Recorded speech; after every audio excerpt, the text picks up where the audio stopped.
Hey guys, this is Fergal from Poker VIP. We are back again for part 4 of Snapping Up the Stakes over on 888 Poker.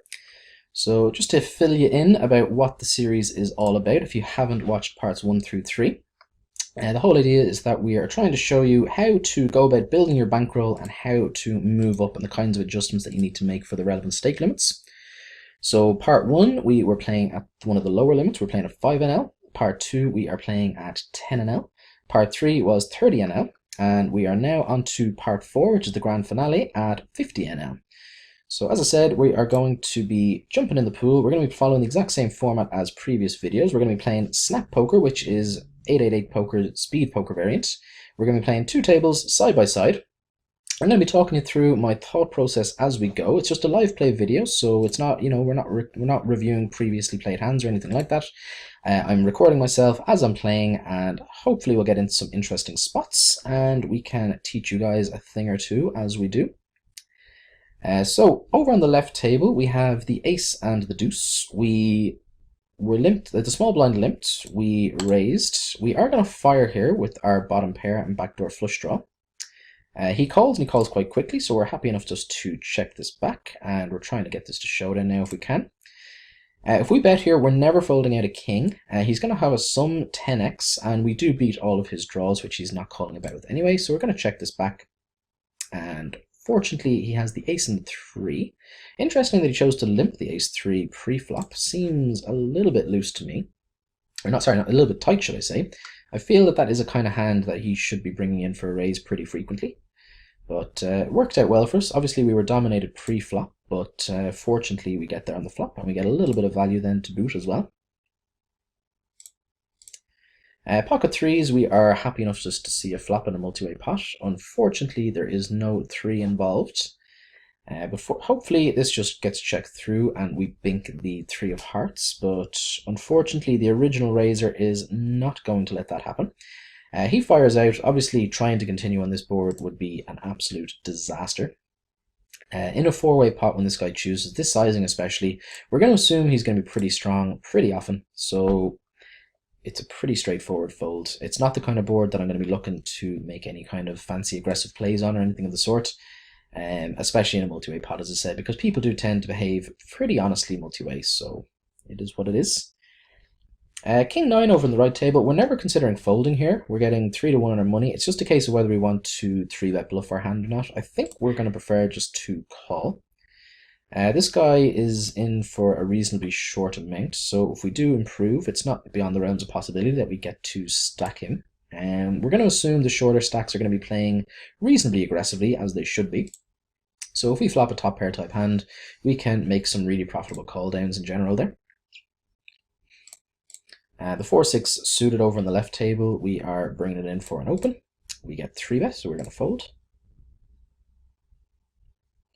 And the King 8 of the same suit, the King 8 of red, here we are going to be bringing it in for a steal from the cutoff.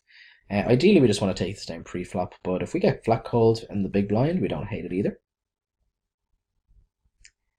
The ace 9 is around the top of my folding range from mid position. If someone wants to open it, I'm not going to argue too much with them. It's going to be pretty borderline either way, so in the long run, it's going to be reasonably chippy V neutral. And the 10-5 suited here, obviously a fairly trashy hand. We're going to go ahead and stick it in the muck, as we are with the queen and the 5.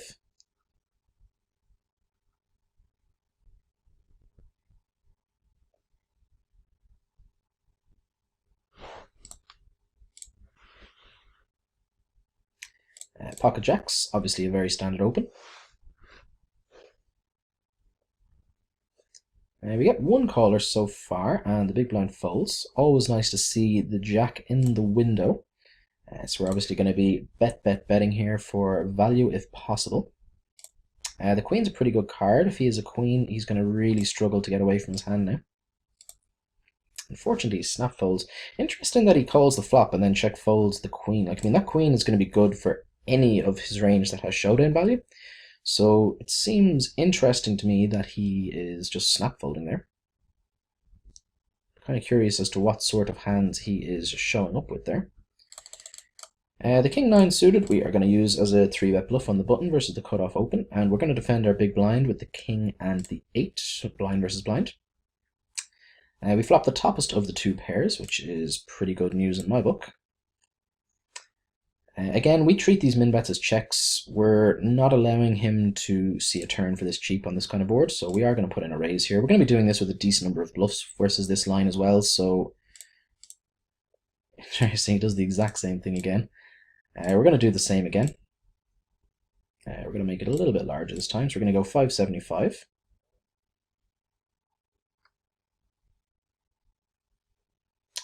He repops us, which is interesting. I mean, the only hand that I'm particularly afraid of is like King Jack. It's a pretty big pot already. I'm just going to stick the money in the middle. And unfortunately, we get counterfeited on the river. So we get it in with pretty good equity there, but as I said, unfortunately, the flips sometimes don't go our way. He had a flush draw, and he also had, you know, counterfeit outs there as well as the ace. So he had a decent number of outs for sure. It would have been nice to pick up that pot, but hey, these things, they do happen from time to time. We got our money in good, and that's all that we can do about that. Interesting that he chose to take that line. It seems like an interesting line. I'm not necessarily saying it's bad, but it seems like an interesting line. The min bet, maybe he thinks that I'm kind of like an inducible player that will raise those min bets as bluffs pretty frequently, which, you know, a lot of people do. And I do from time to time for sure, but just there, obviously I wasn't bluffing. We had the goods.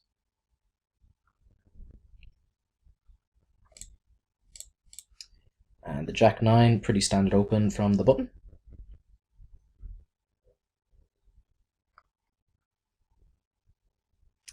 We flop a gut shot. We are going to go ahead and bet our gut shot. So we're going to bet 2 into just over 3. See if we can take this down, which we do. And the 9-10 suited over on the left table, we are more than likely we're going to be playing this with a lot of different scenarios here. If there's a bet and a re-raise, we're going to be folding it, but we're going to be calling any single raise, and we're going to be opening it ourselves if it's folded to us, which it is. So let's bring this in for a steal. The short stack just open jams, unfortunately, so we have to fold our hand. On the right table, we have an ace and a king. We have the nut, no pair. We're going to start this off with a check and a call. Check folding is definitely too weak. Our opponent is going to show us some pocket pairs here for sure, which we're behind, but we're also going to be ahead of a pretty decent chunk of his range. The ace is a beautiful card. We have almost the nuts. We don't have a complete lock in the hand, but we're going to have the best hand here, an absolute ton. And it's just a case now of betting really small here for value from trying to get paid by pocket 6s, 7s, 8s, 9s, 10s, those types of hands. We get min raised, which is actually kind of concerning, but we're not folding. He has the 9 and the 8 and the 10 of blue for a 0 equity min raise river bluff, which is kind of interesting. So our small sizing there got to induce a potential bluff raise. It's kind of weird that he chooses that sizing though. I mean, if he is gonna, although I suppose I don't hate it. I mean, if we're gonna have a hand that we're gonna be folding, we're probably gonna be folding to any raise. I mean, if we have just a hand like, you know, king high there, it doesn't really matter his sizing, and he's never gonna fold us off an ace there anyway, and he's obviously never gonna fold us off a 5 or a deuce either. So maybe his sizing is actually kind of cool. I think I quite like it. The king and the 10 over in the left table is obviously going to be a fold. And the 3-9, actually we're going to complete here. We're getting 5-1, and there's obviously a lot behind there, so implied odds work in our favor here for sure when we're getting such a cheap price for such a small percentage of our stack. We flop a flush draw. We're going to call and see a turn. We turn a flush, but it's a paired board, which is not amazing. And we're going to just bet for value now, see if we can get paid. Which we do. Always nice to pick it up.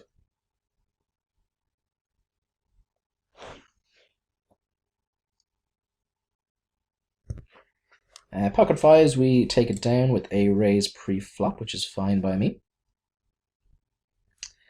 7-5 suited, there are a variety of situations here where this will become a playable hand when it's folded to us on the button. That is one of those scenarios.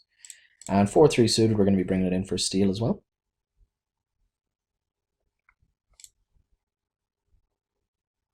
So we had a caller. He min donks out. We have 4 high. I don't like folding to these types of bets, but with such zero equity, we're going to have to, unfortunately. I think that might have been the guy that we got involved with earlier on with where he had the ace-king suited verse and he chose the same line. I think. I could be wrong on that though. I need to go back and check the hand histories to verify that. A7 suited here, we are going to fold to the button raise. Playing it out of position here is going to be somewhat tricky. We would have had a decision if it was folded around to us after the under the gun had open limps. We probably would have brought it in for an ISO raise, but when somebody beats us to it, we're just going to stick our hand in the muck. And the king and the jack offsuit, we're going to be raising from under the gun. We take it down pre-flop, which is an absolutely fine result for that kind of hand. Ace queen, again, pretty standard open from any position. Under the gun +1 calls, so it's possible he can be calling some hands like ace king and so on, but it doesn't really matter. We have the nuts, which is always good.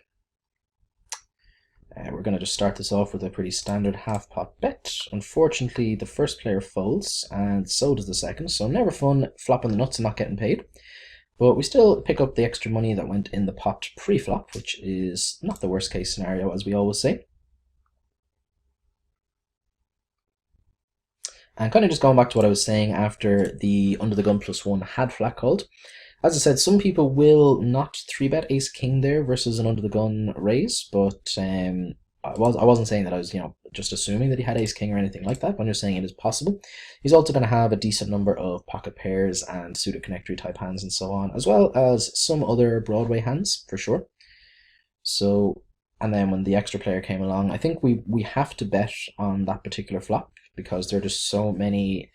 If he has a queen x, any of our opponents have a queen x for the open ender, they almost certainly have a pair to go along with their hand, so it's very unlikely that they are going to be folding. There are flush draws possible, so yeah, there's all sorts of types of hands that are possible there that can pay us, so I like our bet. We pick up the flush draw. This guy just snap calls our bet. We're gonna call and see a river with our flush draw. And he min bets again, which is just really, really tilting. Like we're getting. Oh wait, no, this guy. Oh wow, this guy is sneaky. He has just shipped all in. That's something worth noting. That wasn't all that clear. That just looked to me like a 50-cent bet. That's pretty damn crafty.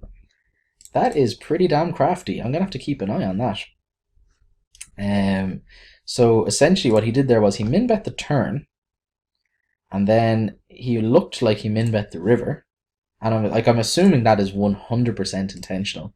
He obviously knows that it looks somewhat similar when you do that, and I was debating just calling with queen high there just to see what he had, so he almost really got me there. So that would have made me look really, really foolish on camera. So I'm glad that didn't happen. The ace and the jack, obviously we're going to be bringing this in for a raise if it's folded to us, and if under the gun opens we will have actually it would have been kind of an awkward decision versus a short stacker under the gun. I don't really like 3-betting and I don't like calling either, so I'm not sure what I would have done there. Suited queen blind versus blind, we're going to be bringing it in for a steal. We flop a flush draw, which is quite nice. We get min 3-bet with the ace jack. We are going to go ahead and click the call button. We're gonna bomb with the flush draw here. This guy should have a decent number of floats in his hand in his range here. And we're getting 4-1 on our money. We can't fold the flush draw. If he has a set, he is getting all the business. So we're just going to just bet half pot now and see if we can get paid. I don't know if I like jamming here, because if he has a hand like ace-7, for example, he's probably going to fold to a jam, but he might call the smaller bet. And he's going to be checking back most of his showdown value there as well. And I don't see him ever showing up with a bluff there, so I think we have to bet that river ourselves. Unfortunately, we don't get paid them.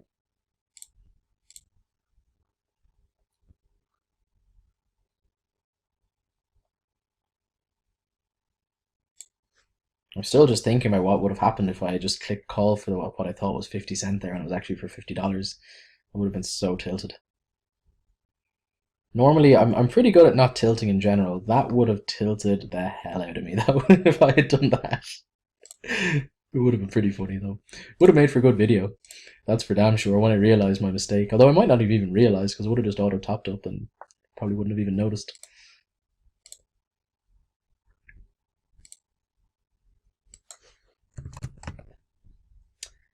King and the 10 versus Under the Gun Open, we're going to be folding. This guy, he seems to be in for a couple of different stacks, all for the short amounts. So we're going to assume he's probably a pretty bad player in general. Like we saw him there on one of the tables, he had like $5 or something like that. So there are no scenarios where you should be looking to play these games with like 10 BB stacks. Unless you're just not bankrolled to play them, obviously. In which case, just don't play them. You're not obliged to play them, obviously. The ace and the deuce is going to be a fold, as is the 6 and the 5, as is the 6 and the jack. A7 has some potential to be played here, though.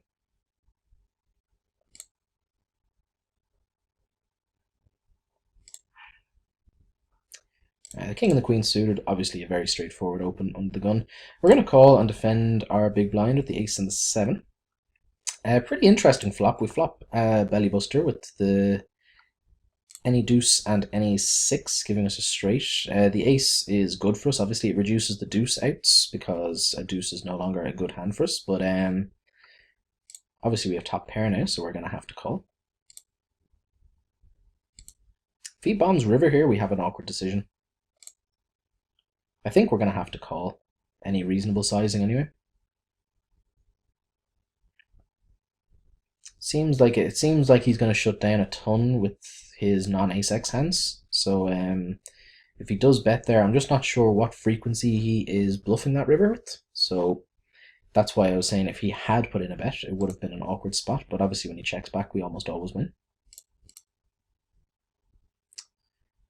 The ace-4 suited, we are going to fold because this guy is not in for a full stack. We would have been playing it otherwise, but out of position when we're not in for full stacks, it's going to be pretty tricky to turn a profit there with that kind of hand.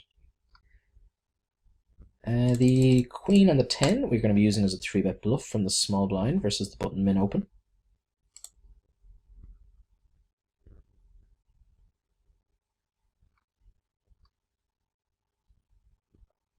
Obviously, we just want to take this down pre-flop, which we do not. We flop a flush draw, which is something. We're going to fire once here. Let's see if we can get this through.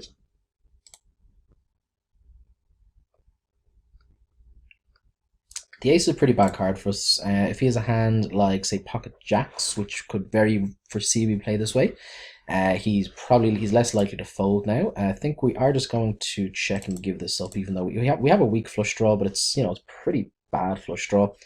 And our hand is going to be in a lot of trouble after he has cold called our 3-bet as well as our flop c-bet. So unfortunate that we lose some chippies, but again, these things are going to happen in poker. If you can't deal with losing pots here and there, you're probably not cut out for playing this game.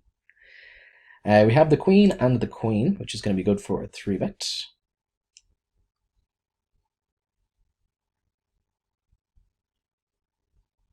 It gets re-raised before us. Oh wow, someone just won a jackpot for $1,163. Sick. We're going to flat call our queens here. Putting in a cold 4-bet, I think, is over-repping our hand. So I prefer going for the flat call. We're not folding just yet. If he fires multiple barrels here, we're probably going to have to give it up, but we can definitely call at least once here. The thing about it is, like, we're definitely playing ace-king this way as well. So he can't just kind of keep barreling with impunity. We still beat hands like pocket 10s, pocket jacks, those types of hands. Pocket 9s just got there, but we're not overly concerned with that. We're going to check this back and make a decision now on the river. I think we're going to, with the way this is gone, I think we have to click call. So he shows us the 7 high bluff, so we notch 1 up for the good guys, which is always good. And again, like with that type of hand, like obviously, if we had put in the cold 4-bet pre-flop, we would have just folded out that type of hand, which is a disaster for us. Obviously, by flat calling, it puts us in some awkward situations post-flop, like we just saw. But if you're happy enough with your post-flop play, that shouldn't necessarily be too bad a thing. Like I'm very, very comfortable playing post-flop poker in marginal situations, obviously. So as I said, kind of playing in ways that allow people to make the maximum amount of mistakes against your range is always going to be a good thing. With the 8-9, we're getting a really good price here, and we have a connected hand. I don't think we can ever consider folding here. I don't really want to use this hand as a squeeze either, so we're just going to call, which is definitely going to be profitable for sure. Squeezing, it is possible squeezing might have a slightly higher EV, but it's going to be close, I think. We flop a gut shot, which is not particularly exciting to me. We now have a pair, which is something. We're going to see if we can check this through to the river. The jack is a decent-ish card for us. I think we just have to click the call button here, getting like 6 to 1 on our money, 7 to 1 on our money, something stupid like that. I mean, we're going to be beat here an absolute ton, but when we're getting this good a price, I think a call is mandatory. It's possible he's even value betting a worse pocket pair versus like ace high type hands. Betting ace high there makes no sense in my opinion. If he had a hand like pocket eights or pocket sevens, I can understand throwing in a small bet to get paid by ace high, but I mean, I'm not folding better than ace four there, and I'm probably calling with a little bit worse than ace four, but not much worse. So I don't like his bet there at all. Feels like he's just allowing us to play perfect poker. And we have the ace and the ace on the left table, which is always exciting. Let's hope that we build a bit of a pot now. It starts off with an under the gun raise, which is exciting. We are obviously 3-betting. It's folded back around to the original raiser, who has to call 3 into just under 7. He does call. We flop the nuts, which is quite cool. We're going to check this back.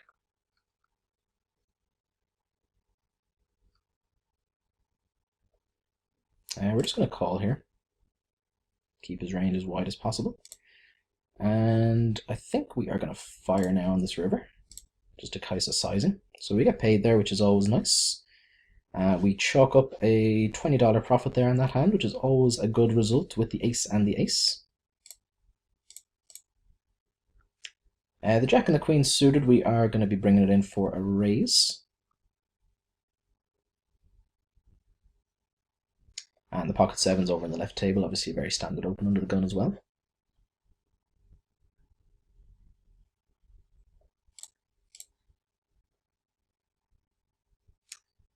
So we take it down with the sevens, which isn't a disastrous result by any stretch, and we're off to see a flop on the right table.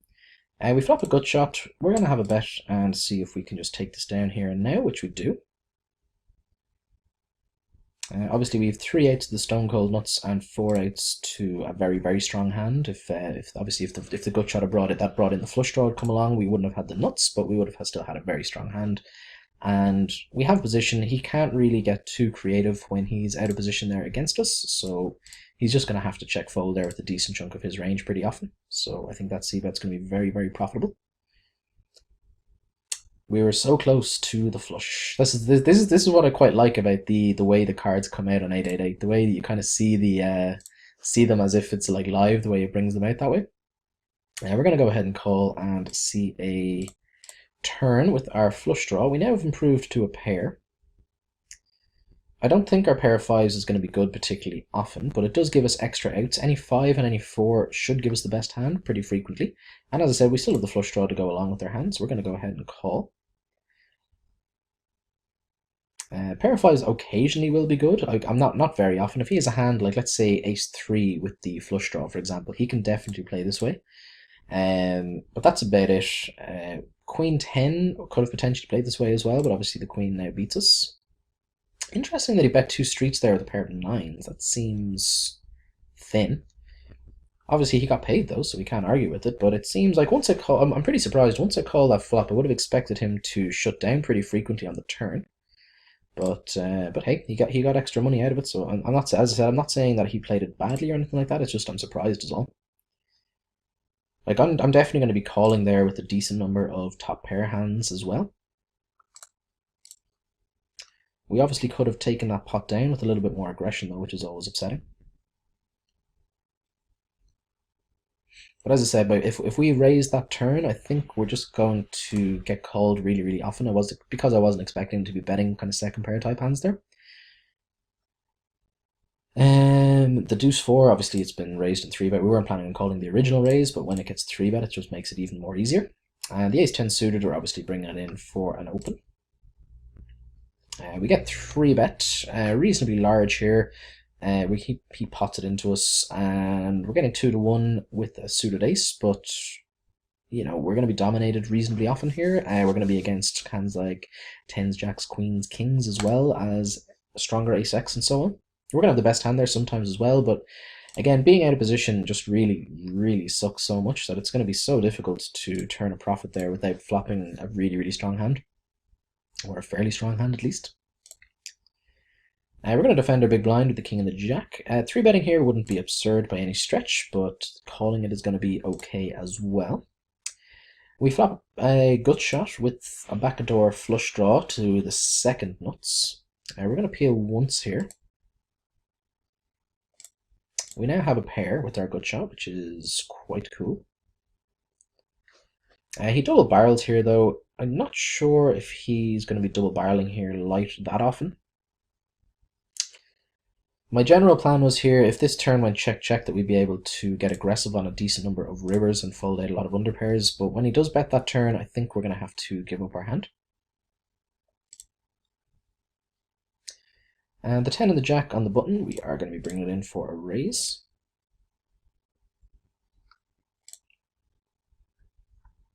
And the ace-9 from the cutoff is going to be the same. Order of the day is a raise if we are first to act. The button calls, which doesn't thrill me. Obviously, being out of position is never good, but hopefully we can just take this down with an aggressive bet now on the flop. So let's fire out and see if we can get this through. We have the backdoor spade draw, so any spade we can continue to barrel. And we may fire a second barrel anyway to fold out his 8x and his underpairs to the king. I think that's what we're going to do. And we're not planning on betting rivers though. So let's bet double barrel here. Like obviously we've got a ton of strong king x that we're going to be doing this with, so our line is absolutely believable. Unfortunately, we get called twice, but to make up for that over on the left table, we flop almost the nuts.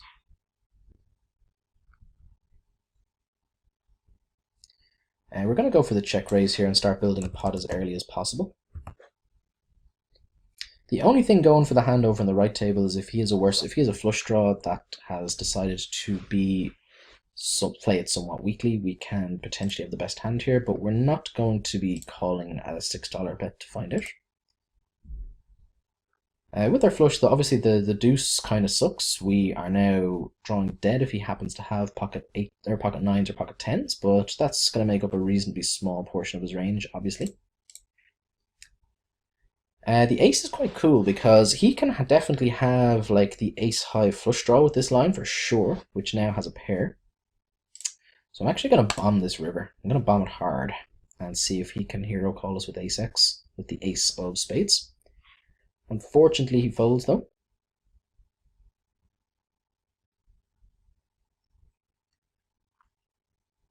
But we still pick up a reasonable-ish pot anyway, for sure. It would have been nice to get paid there on the river, but hey. I think like the way I was kind of thinking that, like, I mean, if he has, like, let's say if he has a hand like 9-10 with the flush draw, with the 10 high flush draw, for example, he's probably going to play it somewhat similarly. But he's probably not going to be calling much of a bet on that river anyway. So he's got a reasonably inelastic calling range there, I feel. So our sizing doesn't make a huge difference to the types of hands that he can call us with there. So I think in those sorts of situations when we have that type of hand, we're best making it as large as we think we can get away with, and try to get him to hero us off with the ace high flush draw, that river top pair basically. That was my line of thinking. And most of the other hands that we're ahead of are probably going to be folding by the river anyway, regardless of our sizing. And if he happened to flop a flush as well, then he's obviously going to be calling any bet as well. It's very unlikely he folded a reverse flush there, for example.